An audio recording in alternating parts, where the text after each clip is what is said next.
Don't need permission, made my decision. Ny autorisation mividy volamena manolotra anao ny logité.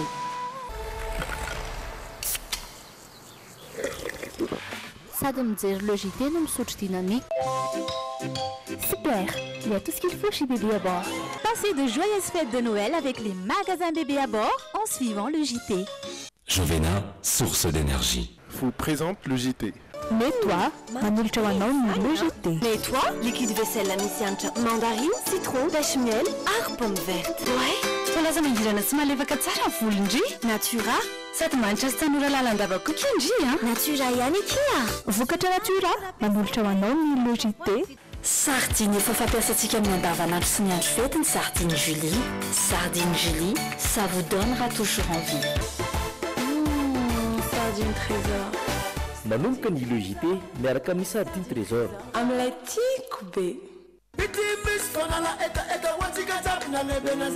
Du bonjour, je suis Tika Tiaby, manolotra anao ny logité.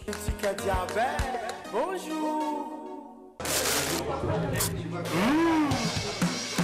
Les nouveaux snacks Cricos sont tellement délicieux. Cricos, manolotra anao ny logité. un produit de Chine. Telma, safidiko numéro 1 malagasy manolotra ho anao.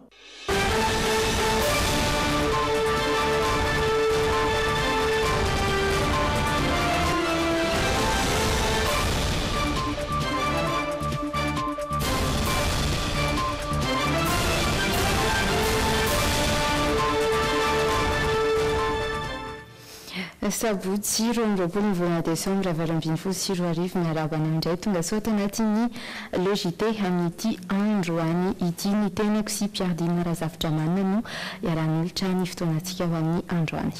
Falmarabanao ihany koa dia asaina anao anaraka ny logité hatramin'ny farany. Hatrany dia ny vokatra vonjimaika izay navoaka ny seny ny vokatra farany nivoaka tamin'ny fitora teo no voarantsika izao tia ampiandoana izao. Voka-pifidianana amin'ireo 3.7 isanjato ny biro-pifidianana, 7.7 ny tapafitriana ho any tamin'ity ariva ity ho an'ny vato azy nireo candidat tsirairay kosa dia 5.7 isanjato ny an'ny candidat laharana fahatelo-ambinifolo Andrinirina Rajoelina, 4.7 kosa ny an'ny candidat laharana fahadimy-ambinifolo Ravalomanana Marika. Anatin'izay fifidianana sy ny famoahana ny vokatra vonjimaika izay hatrany ary dia manana ny heviny ihany koa ireo mpanaraka akaiky ny fiainam-pirenena sy mpandinika ihany koa ny sehatra politika. Tokony hivondrona ireo tsy naneho ny safidiny tamin'ny 7 Desambra teo hoy toavina Ralambomahay mpandinika ny raharaham-pirenena. No mariany ihany koa fa mila mitandrina tsara izay filoha olany eo mba ho maro toerana manoloana ny tapavitrian'ny mpifidy izay somary nilatsaka tamin'ity fihodinana faharoa ity. Nilatsaka ny tapavitrian'ny mpifidy tamin'ity fihodinana faharoa ity indrindra ho an'ireo faritra ivelana Antananarivo hoy ny mpandinika ny raharaham-pirenena toavina Ralambomahay. Mitika izany ho azy fa mila mitandrina tsara izay filoha olany eo mba ho maro toerana. Io zany no mety hampisy krizy satria tsika aloha tsy hoe hifamoana sanatran'izany ary ny candidat anankiroa dia efa ombany vahoan'ny vazaha fa natahorana fotsiny dia hoe isy la atao hoe délégitimation na tsy fananan'ny filohalany eo fahefana ny faritra rehetra. Isan'ireo tsy naneho ny safidiny tamin'ny fihodinana faharoan'ny fifidianana filoham-pirenena itoavina Ralambomahay ary sosikevitra arosony ny tokony vondronana izay tsy nandeha nifidy toa azy satria mitohy izy ny fiainam-pirenena. Fa io misy adson'ireo olona tsy nifidy ihany koa zany dia anisan'ilay tsy nifidy satria tsy nahavita zany tsika tsy nifidy tsy nahavita mifandray tendro tsy nahavita nanao organisation na nifandamina mba hoe manolotra zavatra hafa ao Madagasikara. Misy ny olona 10 isanjato tsy nifidy mila mitsangana ireny mila manao hery hafa raha ohatra ka tsy divolona hiaraka amin'izay filohalany eo na iza na iza. Raha ny tetiandro momba ny fikirakirana ny voka-pifidianana dia hatramin'ny alatsinainy 20 Desambra ny fepitaona tokony hatongava ny vokatra any amin'ny SRMV tombanana mialohan'ny faran'ny taona kosa ny voany voka-pifidianana vonjomaika raha ny fanazavana avy amin'ny CENI. Fataoriany fangatahany komity mpanoana ny kandida larina fahadimy amby roapolo ny ampitahana ireo voka-pifidiana voalan'izy ireo sy ny any voanirana leo tena misanany fifidiana androany dia tapaka fa malalaka ny fanaovana izany fampitahana ny voka-pifidianana izany. Omatriky ny mangarahara eo amin'ny fikirakirana ny voka-pifidianana izany ialana amin'ny restabe toy ny tranga tamin'ny fihodinana voalohany samy manatrika ny fampandiniana mikasika izany ny teo amin'ny andaniny sy ny ankilany. Manambova ihany koa ny avy any amin'ny foibe izay misy ny kandida larina fahadimy amby roapolo.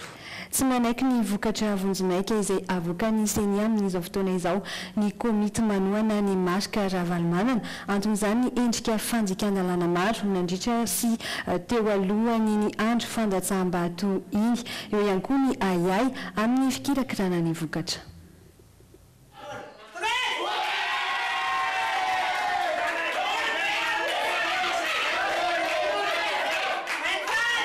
Tsy manaiky ny voka-pifidianana vonjomaika izay avoakan'ny CENI amin'izao andro vitsy aorian'ny fifidianana izao i Marc Ravalomanana sy ireo mpombazy.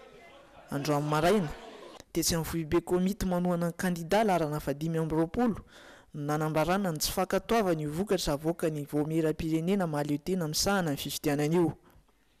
Ireto faran'izay milaza fa tsy tomomba natanteraka amin'ny fisotry ny fifidianana na ny famanana na nandritra ny andro fandatsaham-bato iny hatramin'izao fikirakirana ny vokatra izao.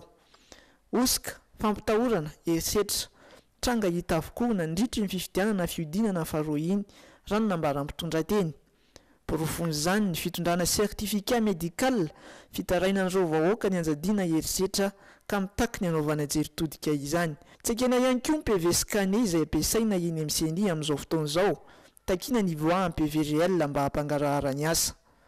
Angatahana ny anaovana confrontation des voix mialohany amoahana ny voka-pifidianana ofisialy. Ankoatr'izay, ny olana manokana mahakasika ny vokatra teny amin'ny boriboritany fahaenina izay mifanipaka tanteraka amin'ny tokony ho izy ny vokatra avoakan'ny CENI. Ny kandida larana fahadimy amby roapolo no mahazo isan-jato ambony raha ny fanisana natao teny amin'izao. Mifanohitra amin'izany kosa nefa ny vokatra izay omeny CENI amin'izao fotoana izao. Ka nanambara fa tsy hanaiky izany ireo mpomba ny kandida avy eny amin'ny faritriny.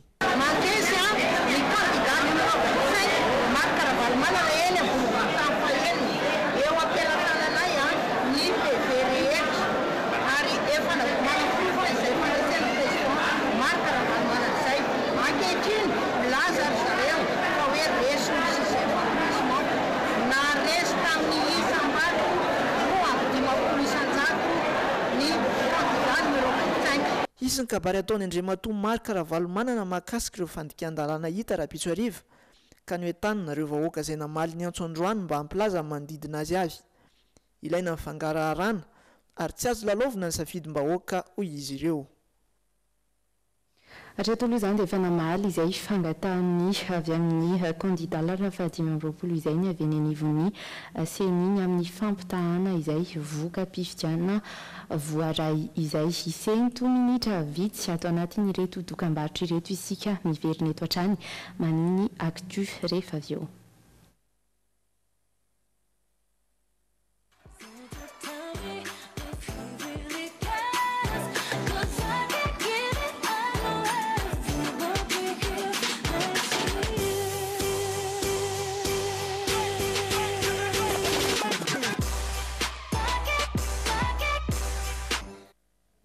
Arteta faverina somatsara ato anatin'ny le JT no amin'izao fotoana izao ho any Antsirabe avy hatrany isika satria dia nisy ny trangam-piarahamonina izay miseho ny aliny alakamisy teo.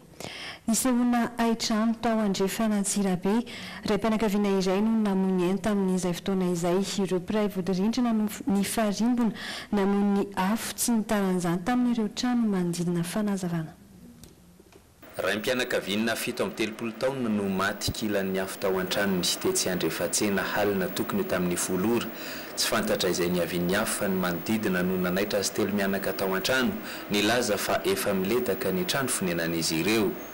Ako zany tsy ady nahita aza trano voaloha fa le olona tao atsimona iny tena nahita dia izy nanao teo dia tafita mivoa teo fa miletaka be ny tranonareo dia ohatrany azoko no fotsiny le izy a dia fasindray mandeha dia mifoha amin'izay a dia ty vadiko ty a mbola natory be dia nisotomoko izy zay natrotran'ity tanako ty dia inona ao zao sady mianana be izy andray ataony tsara zay mahoana trano faingana dia naveo amin'izay tatambadika tato misy trano efitra ray mivoaka makare dia le olona tao ambadika tao sotanay mianaka izy tsy tavavoaka tsony dia aveo amin'izay iny letaka be iny dia kay zany izy mipeaka teo ambony sezalava teo izy a zay ny nampamay be azy letana may ako tsisy raisina tsonina ny lamba na ankodoro tsisy raisina tsonina dia tapasotro ray azy tavoliny mba tsy vaky ireo mpiray vody-rindrina no nifarimbona namon'ny afo tsy nitaran'izany tamin'ireo trano hafa ny fomba namonona ny afo zany efa mirehatra be le izy zay vao fofana en'olona ny antsy vonjeo dia matamy fanja tao ambadika matamy nirina tao ambadika anay no niteny hoe coupe daholo ny conducteur rehetrarehetra ozy izy fa misy trano may be dia namotrano ny vadiko dia aveo dia lasa mivoaka daholo zay dia nisaorana be dia be amin'ny madame nirina sy monsieur fanja zany a ampivarotra fripery ambadika anay na me rano aloha voalohany indrindra raha tsy tao aminy dia may daholo ny tanàna anay teto Andrefatsena dia natao tao anatina bonbonina be ny rano dia iny zany no tomina aloha mandra-pahameny rano avy any ambony any amin'ny teraky ny olona avy any ambony any sy ny fianakavianay aty ambany andrefana zany ny an'ity ireny mpianakaviana ity moa dia nitana nisy no tena vomafy tamin'ity haitrano ity ny tare kosa no may ny an'ilay zanaka izy ireo vao efa taona monja eo amin'ny famatsiana herinaratra kosa indray dia fantatro izao fa ho raisina ny fepetra mba tsy isiany delestage intsony ao anatin'ny fanangonana ny voka-pifidianana sy ho fiatrena ihany koa ny fety ranambarana avy anivon'ny ministerany angovo sy ny akoranafo isan'ny ezaka atao ihany koa ny tsy isiany izany intsony ho an'ny taona 2024 nambaran'ny minisitra fa efa voavan'ny olana izay niteraka ny fahatapahana herinaratra hatramin'ny adiny roa niatra tamin'ireo faritra maromaro manerana Antananarivo ankoatran'ny olana teo amin'ny famatsiana solika dia isan'ny niteraka fahabangana amin'ny famokarana herinaratra amin'izao fotoana ihany koa ny faharitran'ny rano manodidina ny mila famokarana herinaratra. No azavay ministry ny angovo sy ny akoranafo omaly tena mpandrinombo fa ny fahatapahan'ny famatsiana solika any Jirama no natonga ny fahatapahan'ny herinaratra omaly teto Antananarivo renivohitra sy manodidina. Nina betsaka ihany koa ny rano izay mamahana ireo tohadrano fiara herinaratra any Andekaleka. Efa miverina tanteraka amin'ny laoniny zany zao famatsiana herinaratra indrindra ny eto Antananarivo izay nisy tsy fahatombanana vokatrizay fahatapahan'ny famatsiana solika mavesatra anodonana ny mily izay marihana fa noho ny tsy fisian'ny rano koa any amin'ny barazy izay Andekaleka sy Mantasoa ny gouvernemanta dia nahita tsara mihitsy tamin'ny sabotsy ny niveau ny Mantasoa fa tena ambany dia ambany ary dia tena kely dia kely izy amin'izao fotoana izao zara raha mavita mamokatra mety sasany fotsiny no afaka ahodina amin'ny mandraka zany amin'izao fotoana izao noho ny faharitany ao Mantasoa ny atia tsy azo mpaniry raha teo moa zany dia sady miantoka ny famboleny ny rano sotrotsika dia tsy maintsy mitsitsy rano ihany koa zany tsika amin'izao fotoana izao noho ny fahasimbany ny tontolo iainana zany dia miantona aloha zao ny orana efa natao any ny fanadiadiana zany zao ny hoe irosoana amina pluie artificielle fa mbola tsy tonga amin'ilay fetra tsy maintsy anaovana an'izany tsika sody sanatria hanimba zavatra indray ny fametrahantsika an'izay resaka pluviométrie artificielle zay. Olona mampona teto Andrenivohitra sy manodidina ihany koa tao ao ny famatsiana rano. Nitondra fanazavana mahakasika izany ny tale jenerali Jirama. Misy solution ataontsika izay hamonjy amin'ny 2019 ny matomboka zao a mijery possibilité anambarana ny zava maromaro sika mba ahafahana mankany amin'ny faritra sandana sy fantatsimin'ny tanàna fa le projet hoe anadiovana sy ny fantsona sy ahoana zany fantsona le miaraka amin'ny BEI le tena lafo be 30 millions d'euros no tsy mahavonjy any amin'ny taona fahatelo no misy impact zany le projet reny ny tena maika zao dia hoe ifanomboana maika roa fana ino zany fana tiakarana ny vokatra ahafahana mba hiampena ny problème zany amin'ny commune de 2019 amin'izao fotoana dia efa niverina amin'loany ny famatsiana herinaratra eto indray ny vohitra sy manodidina ary efa ampitadiavana vahaolana maharitra ho an'ny famatsiana rano ihany koa ireo tompona andraikitra anivony jirama. Fa indray-mbava kosa eo amin'ny vaovaon'ny kolontsaina dia ny fijoroan'ny fikambanana takalo tsara. Anjorobala ny toeran'ny kolontsaina eto Madagasikara kanefa izy io mampiavaka ny firenena hafa hoy ireo mpanorona ny fikambanana takalo tsara. Tanjon'ity fikambanana ity arak'izany ny ampiroborobo ny kolontsaina malagasy ary ny ampivelatra sy anokatra izany eo amin'ny sehatra iraisam-pirenena.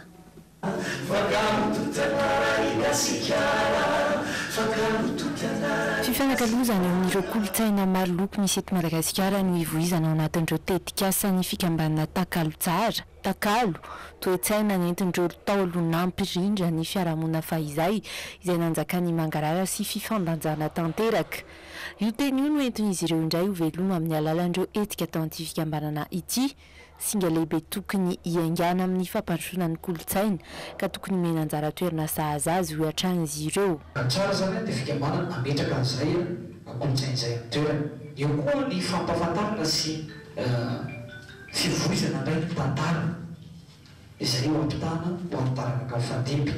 Fahamezana vahany ihany koa ny fifankalozana ny kolontsaina ho an'ny eto amin'ny toerana sy eo amin'ny sehatra isam-pirenena izay voalaza teo. Fampahafantarana koa ireo kolontsaina maro loko ho antsika malagasy satria na itsika samitsika ihany azy dia mbola tsy mahafantatra hoe tsy afaka mahafantatra mihitsy azy indray ny fahasamihafana ara-kolontsaina izay hainantsika eto Madagasikara amin'ny foko fanambefolo. Ary tsy adino amin'izany fampiroboroboana ny tontolo-baovatra ny fametrahana rafitra mantipaika sy matanjaka amin'ny resaka fanampiasana ara-kolontsaina ary ny fiarovana tontolo iainana. Ny fiara-miasa eo amin'ny fanakalozana ara-kolontsaina amin'ny any ivelany ihany koa no entin'ity fikambanana ity mampahafantatra ny kolontsaina malagasy. Anisan'izany ny fiara-miasa akaiky amin'ny fanjakana sinoa izay tafiditra ao anatin'ny tetikasa hatrany. Décembre 2018 izao fin de mois misy sotena ny takalo tsara association mandeha Chine invitation ny Chine ministère culture sy Tambre Saoline sy misy ministère sport fa mommy resaka culture takalo sy Sominas koa misy zavatra lehibe misy académie anankiray Chine manaiky manampy Madagasikara ankizy malagasy tia mandeha Chine mianatra manao stage izay efa voana Chine manao gratuit. Ny 15 Desambra teo no nitsangana ny fikambanana izay ivondronandreo mpisehatra amin'ny resaka kolontsaina. Manaraka izany ireo fandaharana asa ny fikambanana ho amin'ny taona ho avy. Voalohany amin'izany ny fandraisana manomboka izao ny hetsika ara-kolontsaina angaredona izay ankalaza ihany koa ny 15 taonany amin'ny taona ho avy. Ito anatin'ny isan'ny fanamariana ny fiavian'ny Noely ihany koa isika ato anatin'ireto vaovao ireto satria dia andro natokana ho fifalian'ny rehetra izany fetin'ny krismasy izany.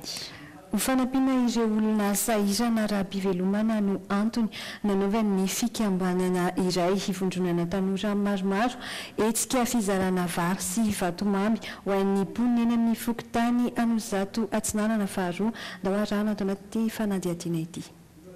Tanora vao eritreriny no mijoro manao asoasoa amin'ny mpiarabelona amin'izao akatoka ny fankalazana ny fety Noely sy ny faran'ny taona izao. Vary 2 kilao isan'olona miampy vatomamy ho an'ny ankizy no natolotra izy ireo ho fanomezana amin'izany. Fanampiana avy amin'ireo malala tanana sy ny latsakemboka ireo mpikambana ny navitanana natanteraka ity hetsika ity. Izay manao hetsika indrindra amin'izao akatoko ny Noël zao dia zava-dehibe ny fanampiana ny mpiarabelona dia ny nahatonga anazy cotisation zany avy amin'ny fikambanana aloha hatreto na dia mbola tsy officiel izay dia efa manao hetsika foana ho toy an'ny hetsika izay efa nataonay hatramin'izay. Teny amin'ny fokontany Anozato Atsinanana faharoa natody sanina ity fanomezana ho an'ny Noely ity. Milaza ireo tanora ireo fa mbola noho ny hetsika any amin'ny fokontany sy ny faritra hafa. manam-baovao tahaka izany ihany koa ny any amin'ny faritra atsimo iny. Manampy ny mponina ny fanaovana ireny asa sosialy ireny eny amin'ny toerana misy azy ireo, voalohany amin'izany ny fahazona asa na dia anatin'ny fotoana voafetra aza, ary indrindra ny fahazona tombontsoa-mbonana amin'ny zavabita amin'ny alalan'ny asa tanamaro. Ohatra amin'izany ity orinasa mpitrandrahana iray any Toliara ity izay nanao hetsika ara-tsosialy eo anivon'ny Fokotany hanaovan'izy ireo ny asa fitrandrahana. Novalina orinasa base Toliara ny hitahitan'ireo mponina eto amin'ny Fokotany Ambohitsabo ka raikitra ny fanatanterahana ny asa tanamaro fanarenana ity digy eto atsimontanana ny Andranomihadra ity mba tsy hakaran'ny ranomasina ary eo fanamaivana ny fahasahiranan'ireo mponina ety an-toerana. Digy zany rehefa vaky riaky iny bakato manaky lemy iny moa zany tsy dina masoeza fa lefa tehaky rey izy mamaky baka amin'ity saliny toyato dia mamono tanay hoe. Dia zay zany nahatonga anay nangataka niny asa tanamaro iny dia saorana bebe tokoa moa zany ireo fanamaly anay. Iarahantsika malala fa maro tiaretiky sotso, ny tazomoka sy ny sisa sy ny sisa. No fahatsapahai zay zavatsy zay zany nahatonga anay nangataka amin'ireo malalatana. Ny tanjona moa zany mba hisorohana ny arety maro ary mba tsy harava tanay zany satria na vo tiany tsy manambara. Raha manao tosi tsatsinja atatsika hoe zany haly rava tanay io. Ka aleo misoroko ho isika tay itsabo. Fisaorana bevata ho amin'ny société base Toliara nanao zao asa himo zao hitsonjovana ny fiainam-bahoaka madiniky izay sahiran-tsaina amin'ny fivelomana. Ka manolotra fisaorana ho an'ny société koa zahay izay tsy mikely tanana nanatanteraka izao asa sosialy izao. Raha angatahinay dia mahitohizany izao asa izao fa tsy voasakasakany ireo malaina fa mba jerentsika ireo vahoaka izao maro izay mangetaheta ny asa hitohizany zao. Ka manantena zahay ho anareo ao amin'ny société base Toliara mba hitohizany izao asa sosialy izao fa maro ny vahoaka surtout zahay Fokotany Ambohitsabo. Ny mponina rehetra eto amin'ny Fokotany Ambohitsabo no mahazo tombotsoa amin'ny fahavitan'ity fifiloha ity fa ireo olona miisa 400 miantsehatra mivantana tamin'ity asa tanamaro ity kosa dia nosandraina 10,000 ariary isan'andro ao anatin'ny 7 andro. Marina fa hetrika tafiditra ao anatin'ny asa tsy maintsy tanterahan'ny base Toliara izao asa sosialy izao eo amin'ny commune voakasika mivantana amin'ny asa fitrandrahana izay hataony. Fa ankizy avy amin'ny fianakaviana sahirana misy 700 amin'ny commune Ankarobato ihany koa no nahazo fanomezana avy amin'ny Abibo Group tamin'ity androany ity.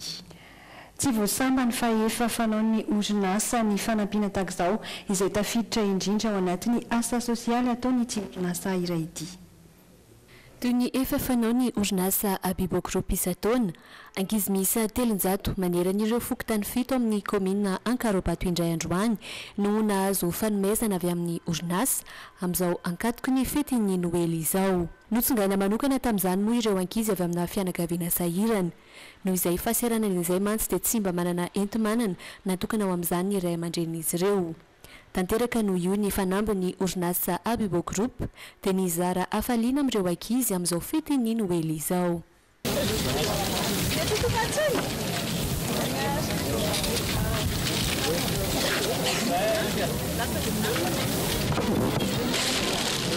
Androany amin'izao ankatoko ny krismasy sy ny fety farantaona izao dia faly ny orinasa Abibo Group mizara kilalao ho an'ny ankizy ao amin'ny commune Ankarobato. Izy ity moa dia tafiditra amin'ny hetsika sosialy izay vokatry ny fo atolotry ny tompon'ny orinasa ho fifaliana fizarana sy voatsirambony tanana kely. Tsy voasamba ny orinasa no manao asa sosialy tahaka izao. Ratsahivona vao tamin'ny 17 volana novambra lasa teo izy ireo no nizara fitaovam-pianarana ho an'ireo ankizy sahirana tetỳ Ankarobato ihany. Mahafinaritra, tena mahafinaritra be ary misy fiaraha-miasa matotra iarahanay amin'ny groupe Abibo satria amin'izy hoe ato anatin'ny foko commune Ankarobato dia tena mahafinaritra aloha dia misaotra azy be dia be zay misaotra ny tale généraly, misaotra ny mpiara-miasa rehetra ato anatin'ny groupe Abibo ny commune Ankarobato sy ny vahoaka izay nahazo kilalao androany. Tsara ny manamarika fa fianakaviana miisa 500 no nahazo asa mivantana noho ny fisian'ireo tambazotra mpanjara eo anivon'ny orinasa Abibo Group manerana ny nosy. Lafim-baovao hafa tanteraka indray vaovao tsara satria dia nanoro tokantrano tamin'ity androany ity Irina Andriamalala izay mpanao gazety eto amin'ny Le JT ato amin'ny fahitalavitra Dreamina izy izay nifanaika tamin'ny Ranaivo mamonjy tahina ny Irina tamin'ity androany ity no nanamasinana ny tokantranon'izy ireo teny amin'ny FJKM Mangabe Masina Andrina ary dia niara-paly ihany koa teny Ambatondrahavavy ho an'ny tapany ariva ny ekipany Le JT sy ny Dreamina iray manontolo dia mirary tokantrano sambatra ho azy mivady ireto.